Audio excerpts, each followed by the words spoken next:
Hi, I'm Launi with Learn Law for All, and today we have with us Angie Hallier. Hello, Angie. Hi, Launi. Great to be here. Welcome. So Angie is inspired to help clients not only navigate the process of divorce, but to envision and plan for a positive future after divorce. So after 30 years as a family law attorney, Angie knows that what you say, how you act, and how you think about your divorce can significantly impact your divorce outcome and your life thereafter. Her direct communication style and uplifting sense of humor, along with her superior skills as a litigator and settlement strategist, allows her clients to truly feel that someone has their back. And I've worked with Angie before. I believe that that's 100% true. You know, she's great at making her clients feel like someone's got their back and that they have a team. Just as a disclaimer, listening to this podcast is not creating an attorney-client relationship. Both Angie and I are only licensed in Arizona. The information provided in this podcast is for entertainment purposes and educational purposes only, and is not meant to provide specific legal advice. So welcome, Angie. Hey, good to be here. So what we just did a CLE, a continuing legal education program on preparing clients for trial. And you gave some great advice, but can you kind of run through some things that you do to prepare your clients for trial? Because you've really had some great pointers. Yeah, so focusing maybe just for now on one particular thing is how do you get them ready for their testimony itself? And I know everybody does that a little different, but to me, that's one of the most important pieces, right? Because that is the presenter of your case. Your client is going to give the plea and state the facts for what you want. And making sure they're comfortable doing that and are well prepared to do that is really, one of the linchpins of having a trial go well.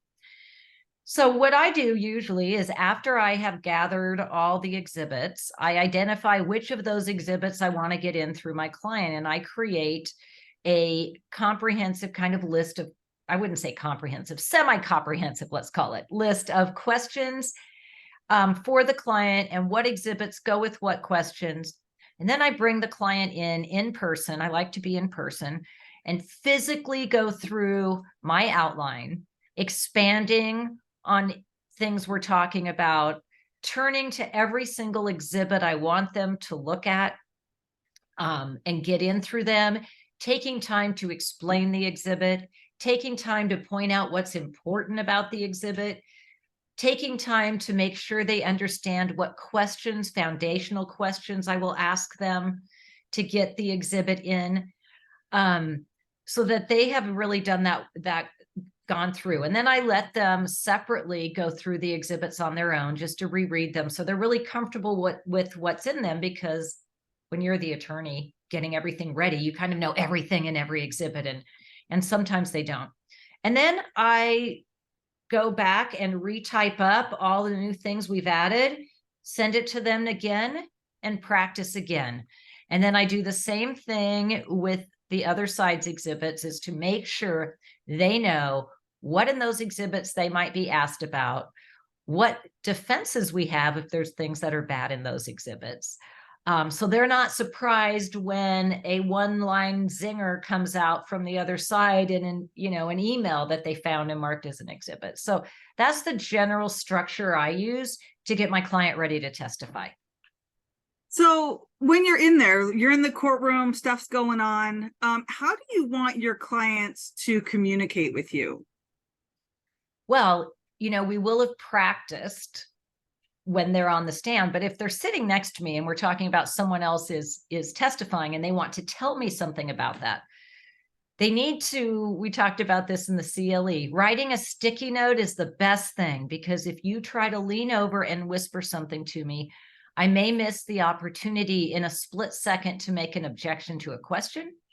I may miss something the judge said. I may have missed something the person testifying said. So don't lean over. Plus, the microphones are so sensitive today in the courtroom, since we no longer have actual human stenographers, and we have everything being recorded, audio and videoed. Those whispers that used to be whispers are no longer whispers and are picked up on.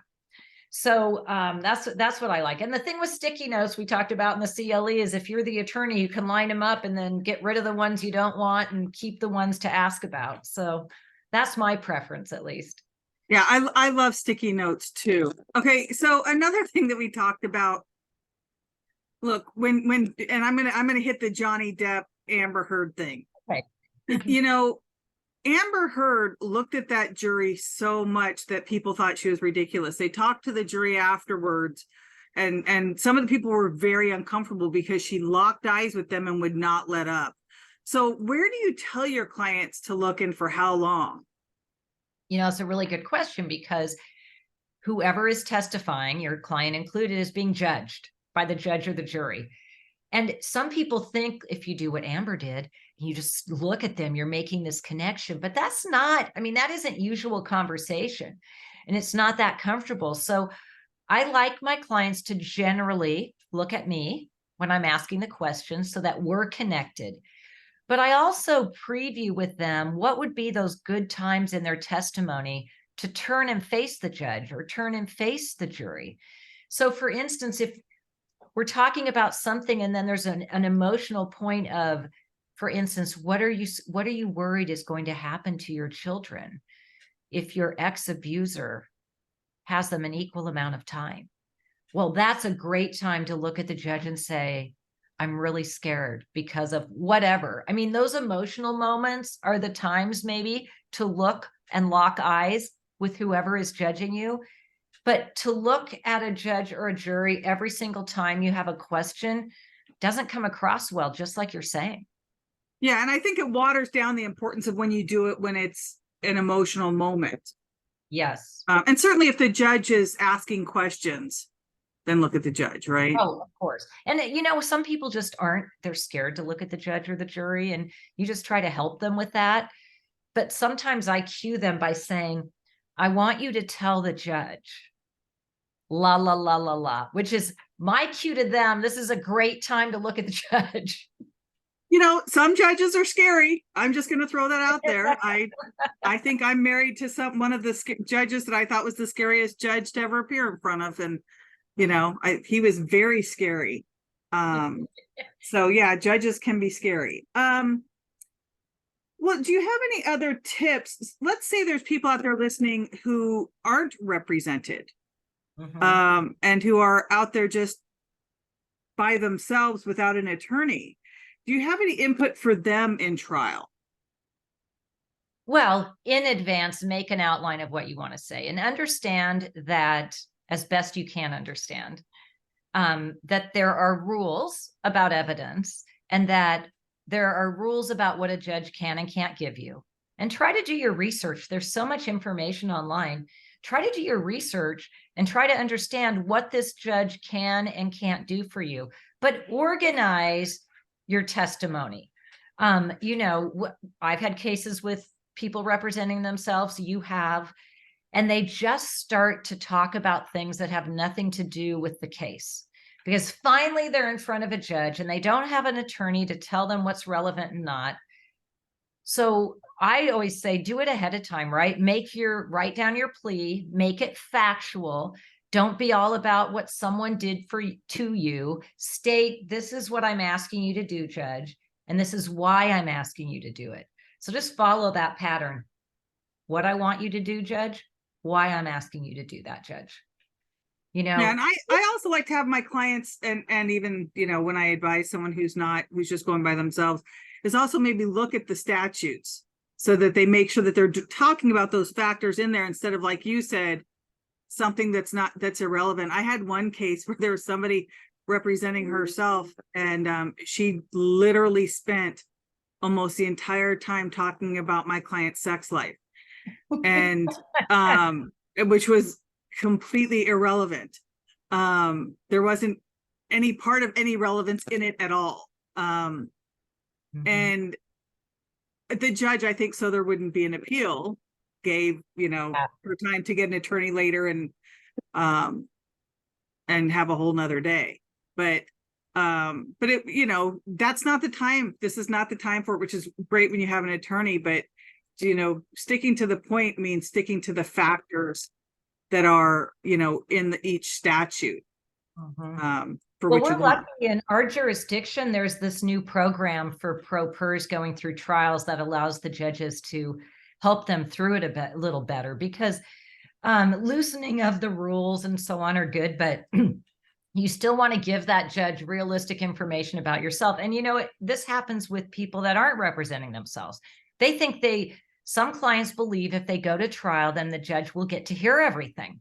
And they just want someone to hear it, someone to hear everything about them.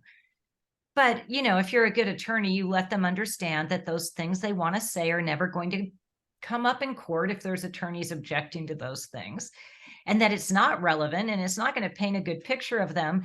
And that no one at the end of the day is going to say, yes, oh my God, clap, clap, clap. You are so right and he's so wrong. Or, you're so right and she's so wrong. It doesn't work that way.